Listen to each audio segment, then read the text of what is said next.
afternoon. Thank you for being with us at COP21 in Energy 2050 stand that is welcoming the consortium of the NESE project. I'm Zoreta Jerosovic from the World Tourism Organization, and we are one of the partners of the project, and we wanted to show how much the international community is committed, such as the United Nations, to fight climate change. We know that tourism is a very important economic sector globally. It's a trend that is increasing. The number of travelers are increasing, and the impact on the society and on climate is extremely important. However, we have means to mitigate the impacts and to adapt to climate change. We want to demonstrate with our panelists here that I'm going to introduce from various horizons. We have policymakers, we have NGOs, we have foundations, civil society. How much and what do we do to help the accommodation sector to reduce and offset the carbon footprint? The accommodation sector globally represents 1% of CO2 emissions, and the commitment in the 28 countries of the EU,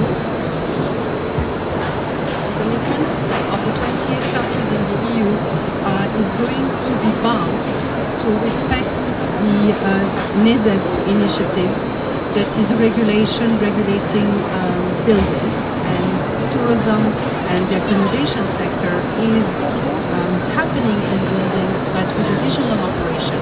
So the consortium is actually working towards producing and assisting hoteliers to reach nearly zero energy levels.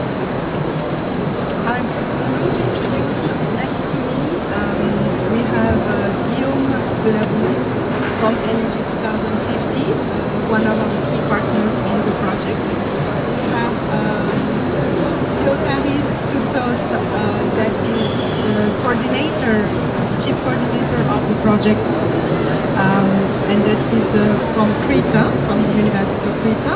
Alain Duperron, head of the unit on tourism from the OECD. Lucas Uspeli from the region Paris-Île-de-France, and Professor Jean-Pierre Martinetti from an NGO, European City of Heritage. Maybe we would like to introduce why we are here in your stand. Thank you very much, Zoreta. So I'm Guillaume de la Boulaye from Energy 2050. First of all, I would like to thank you all for coming here in Paris. For us it's a bit easier because we're here, or maybe for you it's even easier. But I would like to welcome you all, and I think it's a very important roundtable today, because if we know that there is some negotiation going on in Paris in Le Bourget right now, but in Energy 2050 we believe that now the time to talk may be a bit over, and beyond the simple negotiation we have to demonstrate that there are a lot of good practices, a lot of opportunities that we should take and that we should scale up after that. And I think the NESE project fits this strategy very well, so that's why we're glad to be part of it. And I will let you speak about NESE, but more globally about Energy 2050. We are very involved in the energy transition within the built environment. We have several initiatives, such as the initiative of the Francophonie for Sustainable Cities. We have training, and once again we are very happy to welcome you here in the COP21 solutions to enhance solutions existing within the buildings and the built environment. So that's what I was going to say, and I will let you speak now. So guys, if that's okay for you.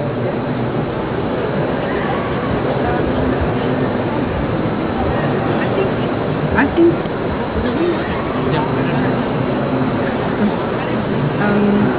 yes. Can you hear me better? Very close. Can you hear me better? Yes. Okay, much better.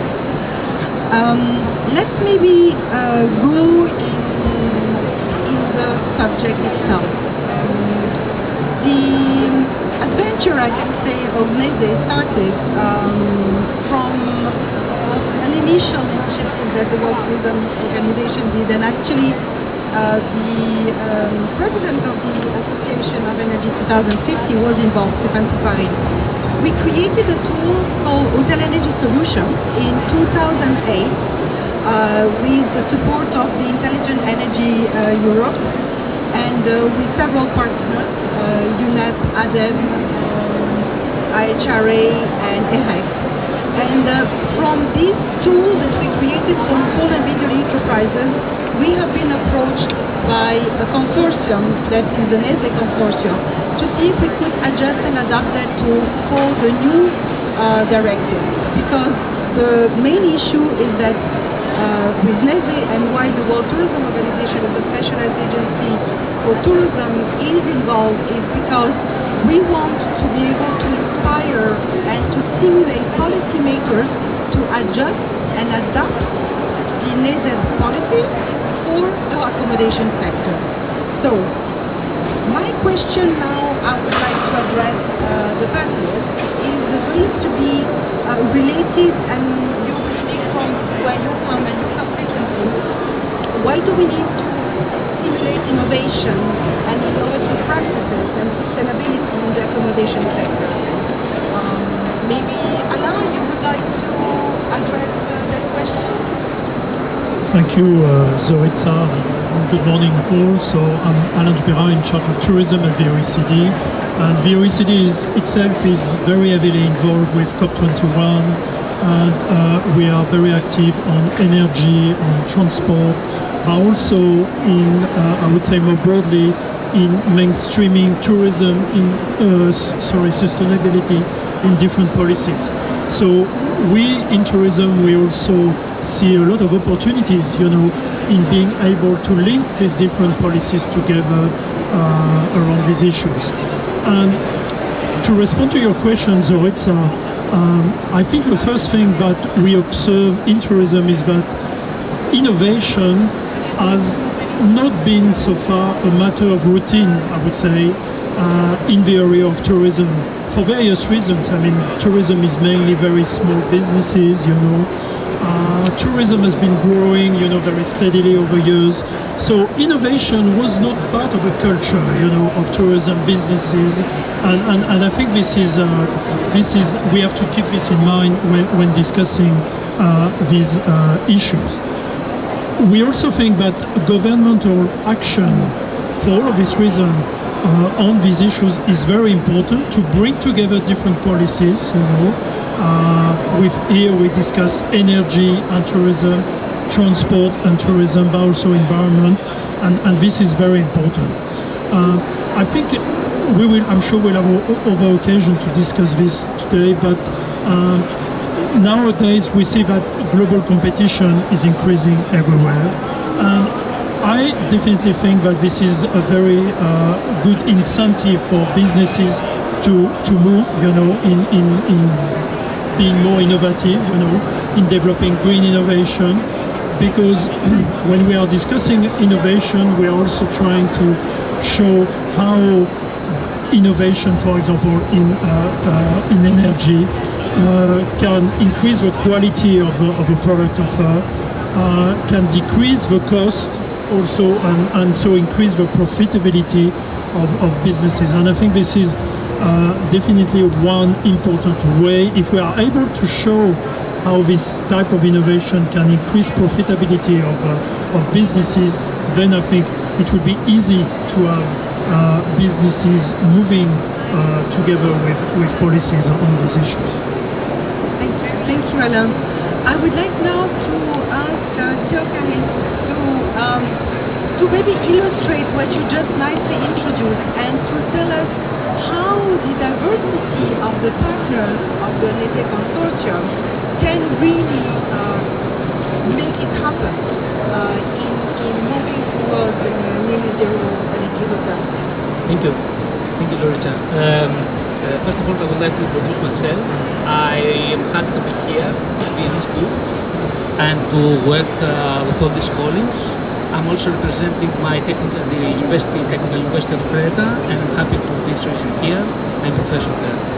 So we're very as you know, the mix of the partners of NEZE are from different point of view. This is one our first purpose, our strategic purpose for this work. It's not only the academic side like us, but also we have the umbrella of UNWTO.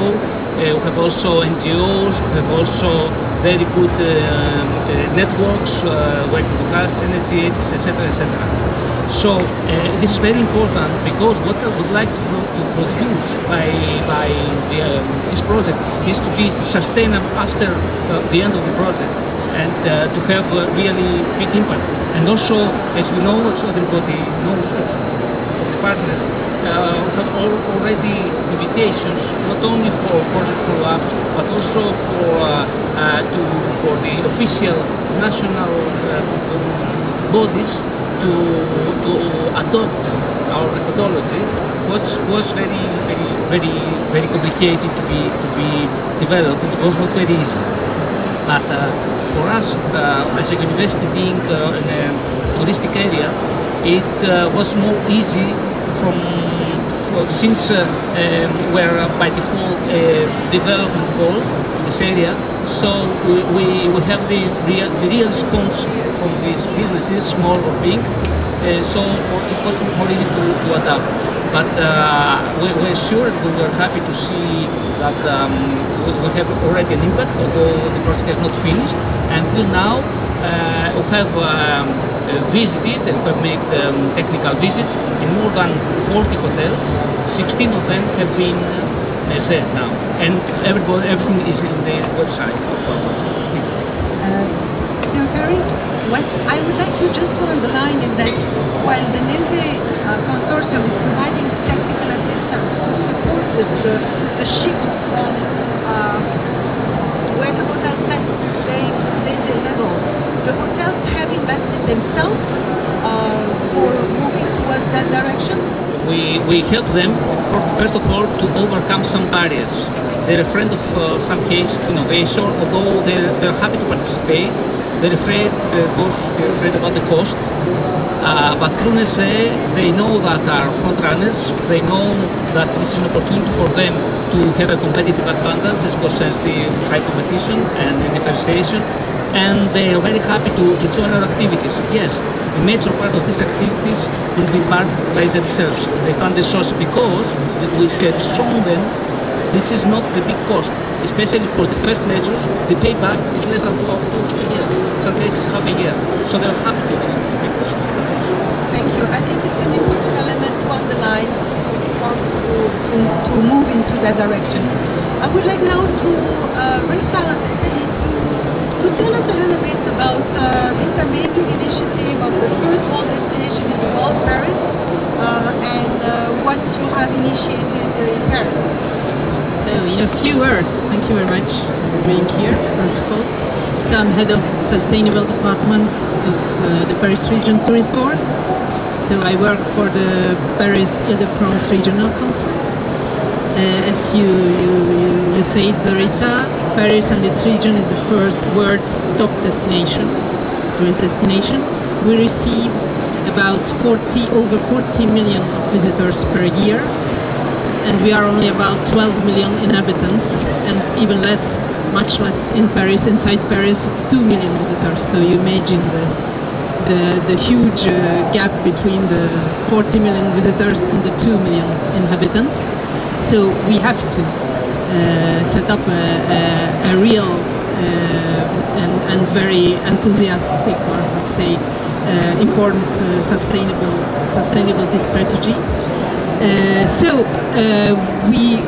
I think the main point is to make sustainability concrete, to transform it in a way in concrete action, practical actions.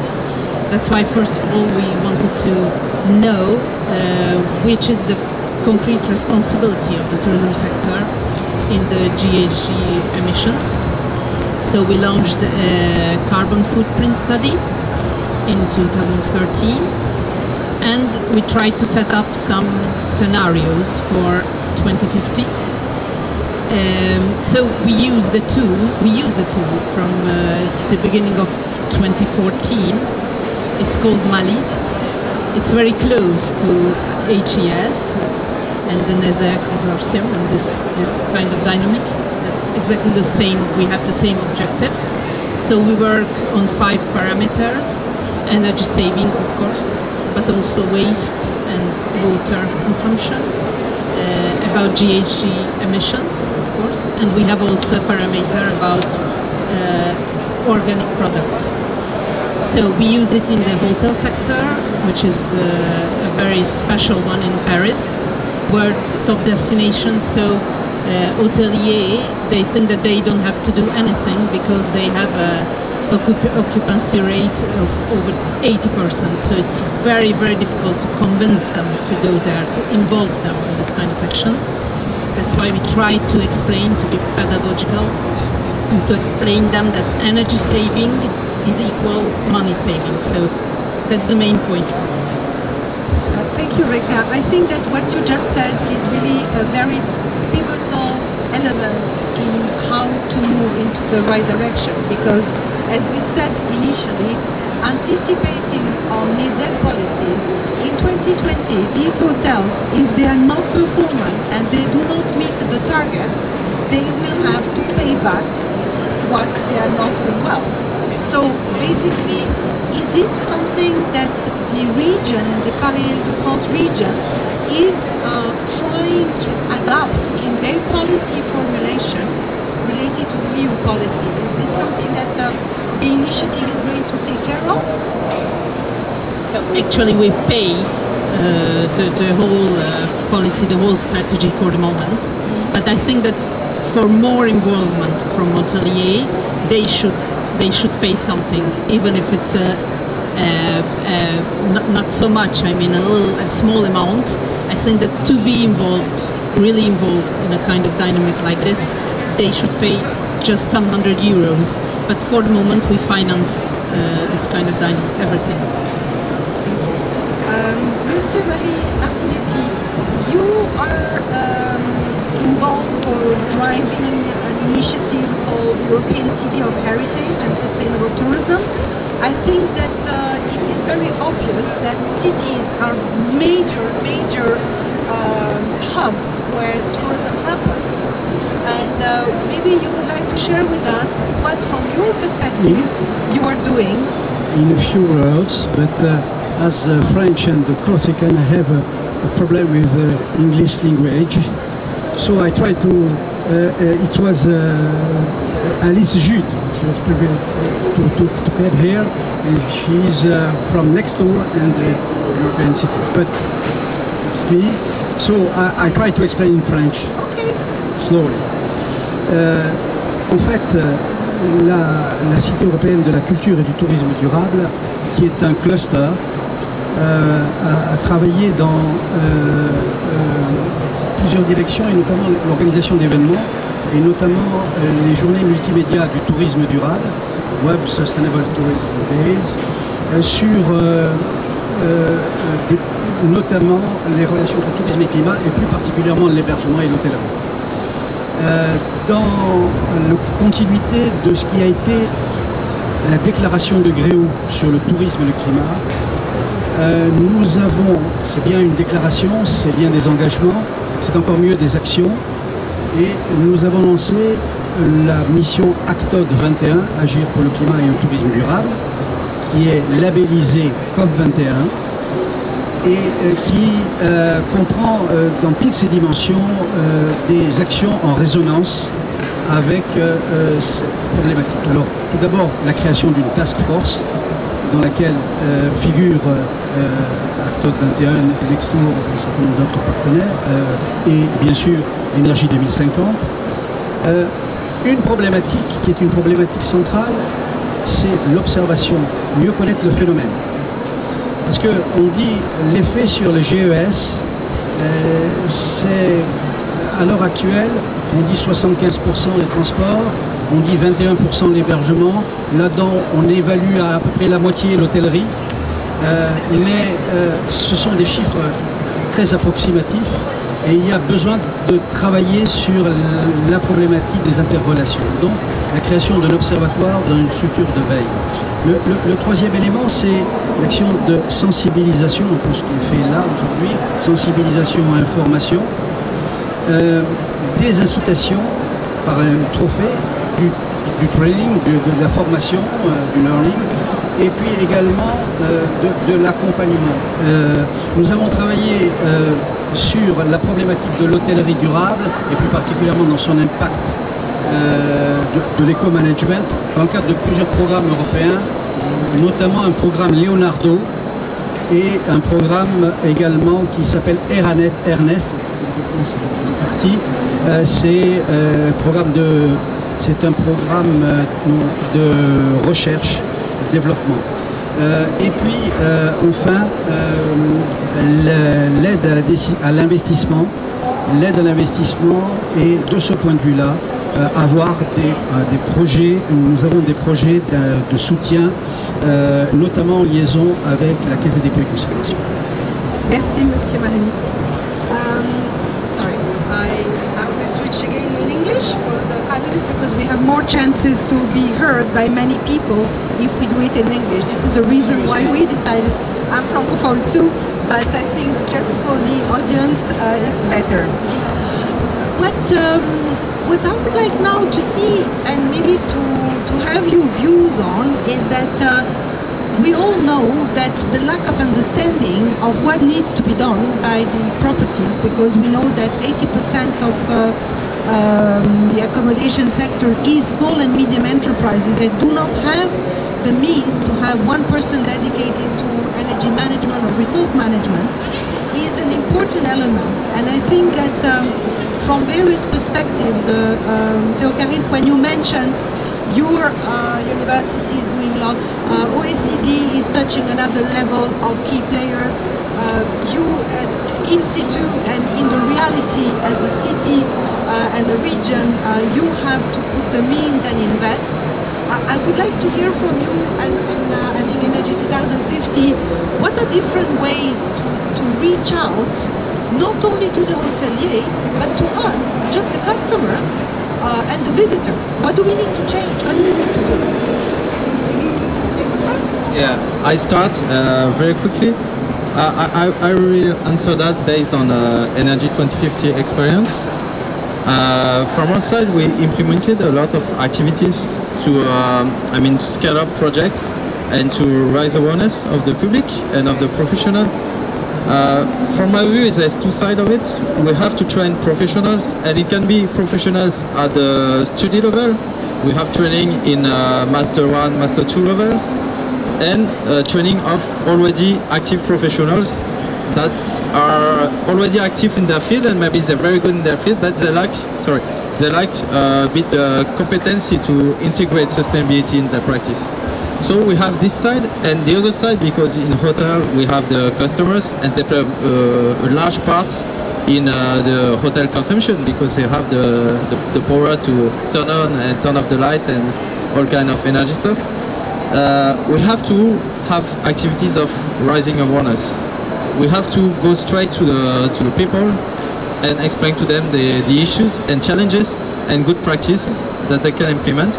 And in this context, to this extent, I think that hotels are very good because they have a direct contact with customers and they can communicate with their customer very quickly and very directly. So that's why I think that the project is a very good one. This is the bottom-top approach. Theocharis, I would like you to maybe give us another light on another level of dialogue that we need to create and build capacity. We know that tourism is a very hybrid sector, and in the context of achieving nearly zero energy levels, we not only are talking to DG Growth, that is the DG in the European Commission responsible for tourism, but to DG Energy. So how do we, or can you be a catalyst as a scientist, as an engineer and a university, as you are involved in one and the other, how can you achieve that and build that dialogue? origin.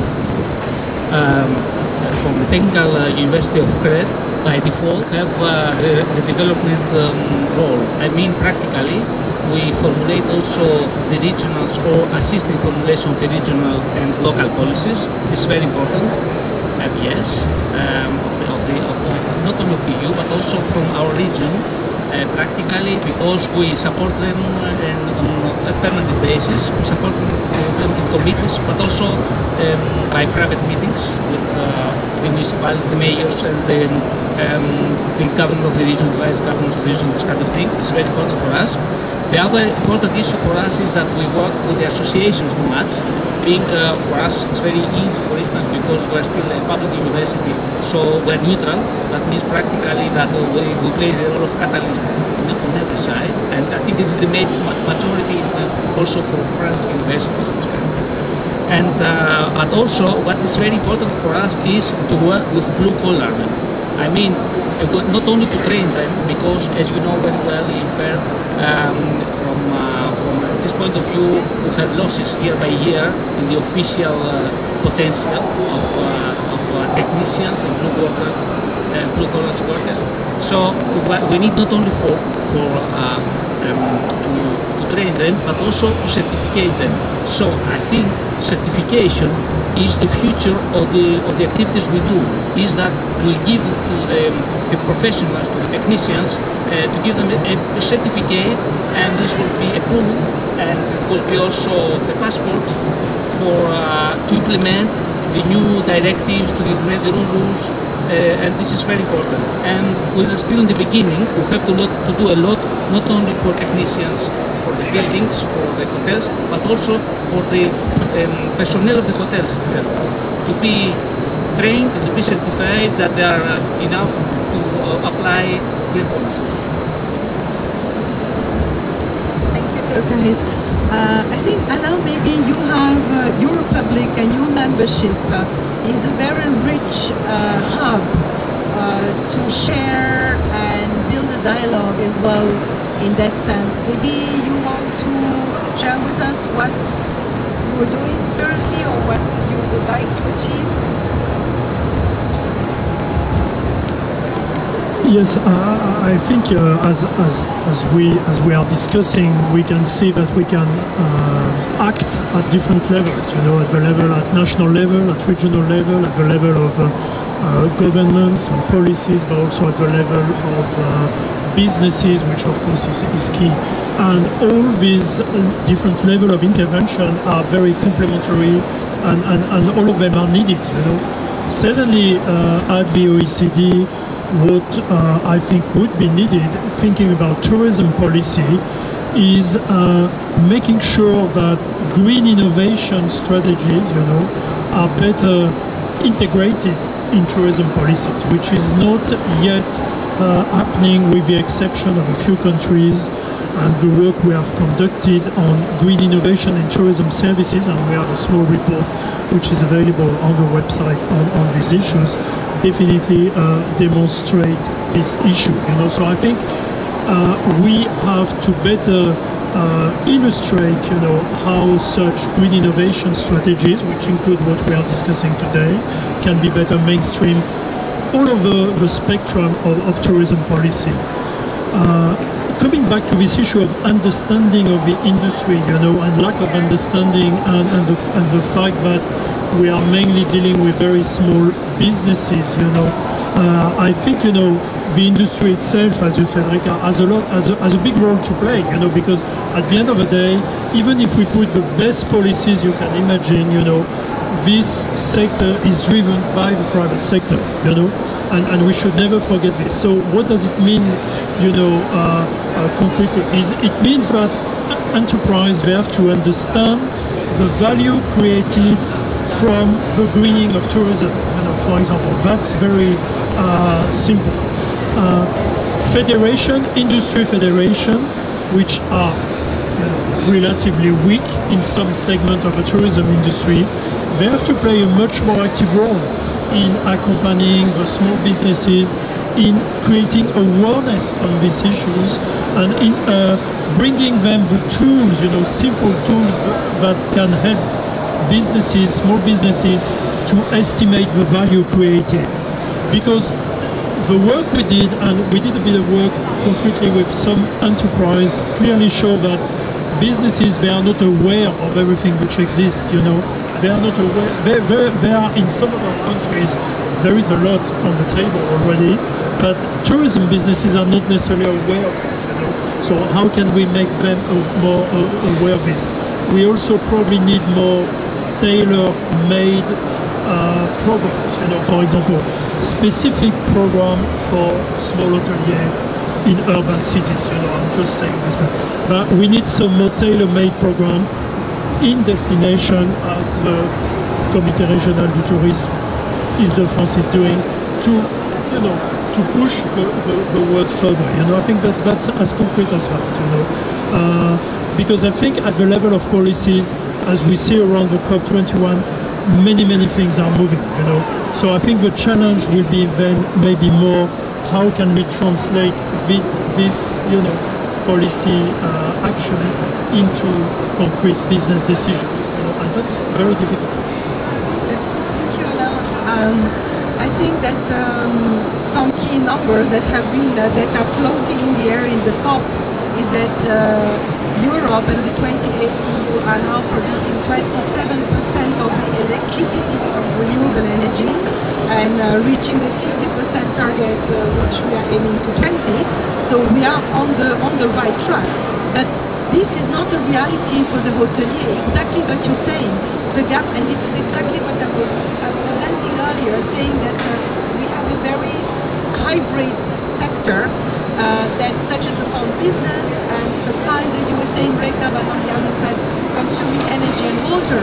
So I go back to what I was asking earlier, because I think that the beauty of the illustration of the model that Paris is creating, while the national policy is national for tourism, but at the end of the day, it's at the region level that implementation happens, such as your membership in Nextour, which is a partner of the project, is as well leading to some sharing of experience, inspiration with other regions, and eventually across Europe and behind Europe. So maybe you can share with us. Yeah, that's a little bit difficult, of course, because we are on a regional level, so it's a small level actually. In the European level, you have a lot of speeches and very nice strategies, but how to make it concrete on a regional level and in a city, we're top destination city. So, because as you told, there's a lack of understanding and there's a lack of interest also. That's what I told just before about the hotel occupancy rate. It's very high, so hoteliers tell us that I don't need you, I don't need anything. Customers are coming all the time, every year, in February, in July, the whole year. So they don't need us from an economic point of view. But we have to explain them, so that's the point, that they can save money by saving energy. So this is an interesting point from an economic point of view. I think that's the only way to work with them. Because I totally agree with what Alain told just before. It's mainly about, this is the private sector, so we are talking about economic reasons. So, and these are SMEs. The 80%, over 80% of our hotels are SMEs. So they have specific interests. Thank you, Rika. I think that Mr. Martinetti wants to add something. I try to speak in English. To say that sustainability will be economic. And when we organized the training for owner of small hotels and on European Eco Label, we said that energy performance will be not a constraint, an obligation, but an opportunity of competitiveness. So for they understand that, and more hotels make energy performance to have an advantage in competitivity. Thank you. I think that sustainability is a contributor to competitiveness, and that I think it should be presented.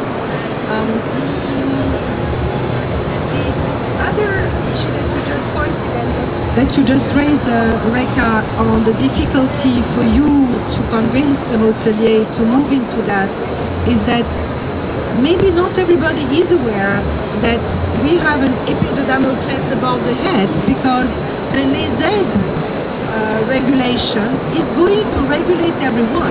So hotels that will not be performing to a certain level of efficiency will have penalties. It's going to be like a punishment, like you don't perform well, you will have to pay more.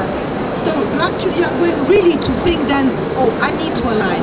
And this is why anticipation to policymakers and NESE initiative is eventually one response to what is going to come in the future years. I think that we made a quite substantive tour about what we want to achieve and how we want to achieve. I think that we might want to look at what are the additional challenges that are, I can say, exogenous to what we want to achieve, such as financing. I think that besides the fact that people do not understand what they do, the most difficult is the financing part. And I think that the COP21 discussions are seriously moving into a very interesting direction, where we speak about 100 billion commitment for green investment on renewables and the energy business. I think that tourism might have a little share, and we might have maybe banks, developments and incentives towards that direction. I don't know who wants to maybe touch upon and try to provide some insights. Thank you. This is a very key topic, the financing, and I will maybe rebound on what you said, that saving energy is saving money. It's true if you look at the low-hanging fruit, the one that you pick up very easily, and you can save money, and maybe in 2 years or 3 years you have your money back.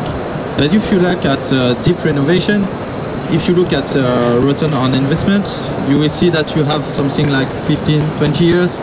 And for the implementation, and for a hotel which core business is to make money and to have customer, it's not very interesting when you say that it's going to take 15 years, 20 years, and you have a lot of uncertainties if you are going to keep your business for that long. So we really need incentive and a lot of policy support, because this is it is true that on the long term sustainability is an economic advantage. But if you want to launch a large-scale renovation in the hotel sector, we need policy incentive more than all. Very good issue. I would like to underline that going to near zero or to zero is a process. It's not something that will happen tomorrow. So if the hotel sector will be well prepared, we'll implement some measures tomorrow, and we'll implement the most difficult when we'll be mature. So we have to be in all these directives and policies to be realistic. I mean, this is the practical case. You cannot make all the touristic area till 2020 zero. Cannot, just you cannot. But what we can do is to see the commitments of the hoteliers and of the food tourism sector, and to see step by step going towards this way, which is the key for this process. For me, as a university, from the academic sector, is trust. I mean, we need to show the people, to show the decision makers, to show SMEs that they have to gain from this change. They have nothing to lose. They have their benefits, and they have to trust that they have to take this risk. And this risk is not very high, and they will start from very simple things. For instance, taking into account insulation or putting a solar collector, things like that, or tax regulator for swimming pools in the south. And something I think it's very important to see this kind of process. So we put ambitious targets, but have in parallel to be realistic. Just to continue on the same subject, definitely this is of course very important. I think first what we need is a long-term visibility, you know, I mean businesses and entrepreneurs and also public policymakers, they need to know where they go in the long term, you know, and too often policies are changing from one year to another and there is no long-term visibility on these issues, you know. That's, I think, the first thing. The second thing is that I think we need coherent fiscal and government investment policies, you know, and that's also very important. So we need an appropriate taxation, that's very clear, to encourage sustainable tourism practices. We need very clear price signals, you know, which go together with this long-term visibility in order to orient investment and consumption towards these practices. And the third thing I would just mention, and we are working on this actively also, is we need to accompany SMEs to access for finance. You know, we need to facilitate the access of SMEs to finance, and here we have, for example, in OECD member countries, a number of good practices which exist, which are undertaken by some countries to accompany their companies. I mean, there are many things, but it could be a regional fund, for example, to support this. It's also making sure that sustainability is again at the heart of investment actions, you know, which is not always the case. And then there are a number of instruments that can be used to support access to finance by SMEs, especially in regard to green innovation. Just briefly, because I think we are running out of time. So we need to have both public and private action for sustainability, which is a collective game. And saving energy will be saving money, but also getting money, new money. So, but it's necessary to know, to develop knowledge on this phenomenon. So, with a better survey and knowledge, and therefore better action in that matter. Thank you. I hope we have been able to just inspire you and incite you to follow more, so you can follow us on a few different activities and events during the COP. We have an event on the 10th in Le Bourget on Mézé. We have an event organized by Paris Île-de-France presenting the low carbon tourism destination in the world. We have on the 20th of January in Madrid, in Fitur Green, a whole day conference. We are going to have with the 1,500 users of hotel energy solutions, so convince people that are going to be there. And finally, we are going to present the NESE policies at the European Parliament end of February, early March.